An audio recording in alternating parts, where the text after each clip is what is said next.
एवढ्या अनंत आठवणी तुम्हा आम्हा सर्वांच्या मनात आहेत.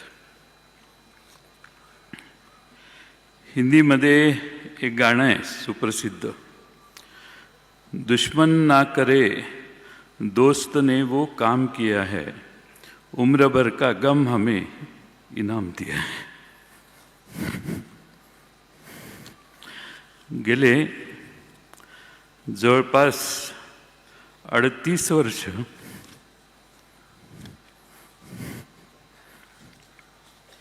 आम्ही एकत्रित काम केलं. क्लासमेट म्हटलं की 10-12 वर्षाची साथ असते, पण मला आठवते 1991 पासून आम्ही विधानसभेच्या एका वर्गात जवळपास शेजारी शेजारी बसायचो. 1914 पासून तर शेजारी बसण्याचे प्रसंग अनेक आले. अनेक पैलू दादांचे आम्ही सगळ्यांनी जवळून पाहिले. माझ्याकडे तर प्रचंड आठवणी आहेत. खुल्या मनाचा, दिलदार मनाचा आणि विरोध करायचा असेल तर ठामपणाने करणारा नेता म्हणून आम्ही अजितदादांना अनुभवलं. राजकारणामध्ये गोड बोलावं लागतं, सर्वांना सांभाळून घ्यावं लागतं, असं मी त्यांना नेहमी सांगायचो.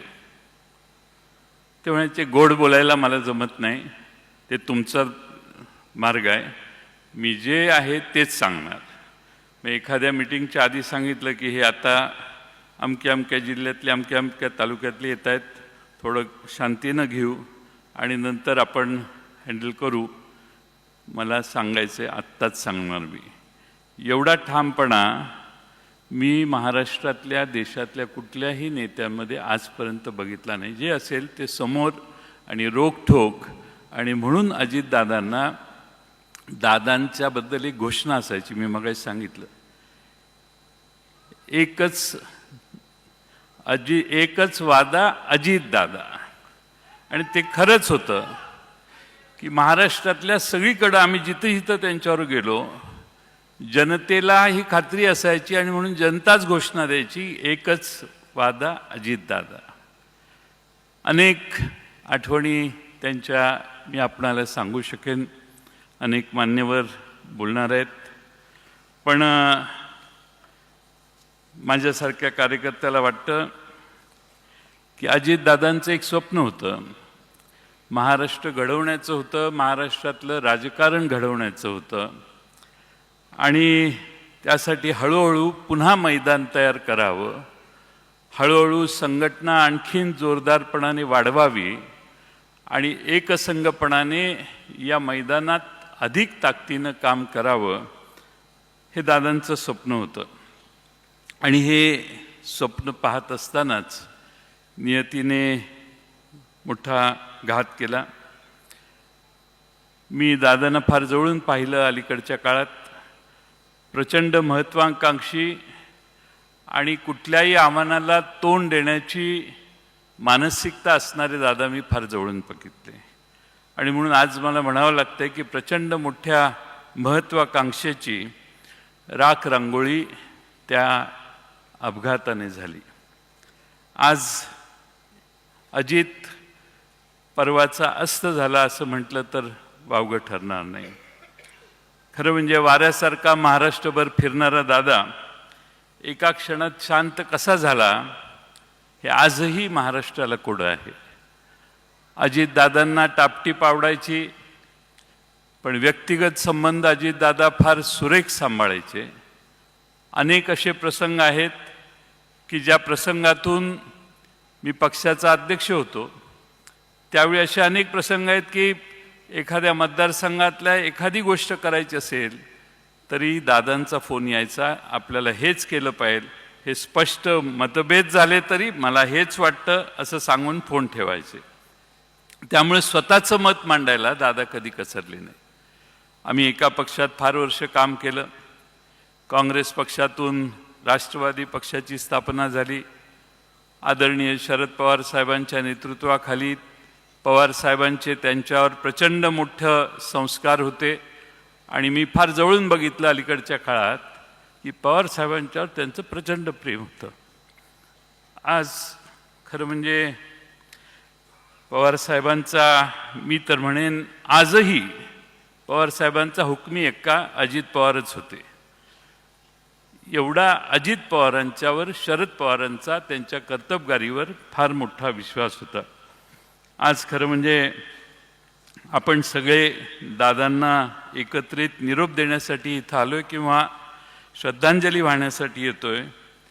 मी नेहमी त्यांना म्हणायचो आबा गेल्यानंतर, दादा मी लहान आहे, आबा जाण्याच्या आधी आबा मोठे आहेत, तुम्ही मध्ये आहात, माझा नंबर फार मागचा आहे, मला बराच टाईम आहे कुठल्याही करिअरसाठीच्या. पण असं कधीही मनात आलं नाही की आबा जातील आणि त्यानंतर दादा देखील अचानकपणानं असे जातील. आणि म्हणून दादांना भावपूर्ण श्रद्धांजली मी अर्पण करतो. अनेक उद्योगपती इथं आहेत, त्यांच्यासाठी सांगतो. Many industrialists are sitting here. I would like to tell them, this man used to wake up at 5 o'clock. 6 o'clock he used to start his work. 6:15, 6:20 he used to be seen on the streets of Baramati or in any meeting where he used to call people and start meeting. माणसं 10 वाजता दिवस सुरू करतात, 12 वाजता दिवस सुरू करतात. The politicians usually start day by 9:30, 10, 11. But this man used to start day at 6 o'clock. एवढा कष्ट घेणारा, सकाळी 6 वाजल्यापासून संध्याकाळी 10-11 वाजेपर्यंत काम करणारा, ज्या माणसाला महाराष्ट्रात नाही देशात तोड नाही, असा हा नेता होता. आणि म्हणून आज त्यांच्याविषयी आदरांजली वाहताना आम्हालाही फार दुःख होतं आहे. आपल्या सगळ्यांनाच दुःख आहे. आणि हा जो धक्का आपल्याला बसलेला आहे तो मला नाही वाटत कधी महाराष्ट्राच्या राजकारणातनं आपण कधी विसरू शकू. दादा गेल्याने महाराष्ट्राची मोठी हानी झाली. महाराष्ट्राचा अर्थसंकल्प 11 वेळा त्यांनी मांडला. मगाशीच आकडेवारी पाहिली. ही जी सगळी प्रगती महाराष्ट्राची झाली त्याचे एक साक्षीदार आणि प्रमुख भूमिका बजावणारे दादा होते. आणि म्हणून आज ज्याला स्वतःचा मतदारसंघ बांधायचा आहे, ज्याला स्वतःच्या मतदारसंघाचा विकास करायचा आहे, त्याने एकदा तरी आयुष्यात बारामतीला जाऊन विकास काय असतो हे पाहिलं पाहिजे. आणि म्हणून दादांनी स्वतःच्या बारामतीची काळजी घेतली आणि महाराष्ट्राची काळजी घेतली. असा नेता पुन्हा होणे नाही. आणि म्हणून जाताना मी एवढेच म्हणतो, चिठ्ठी ना कोई संदेश जाने वो कौन सा देश.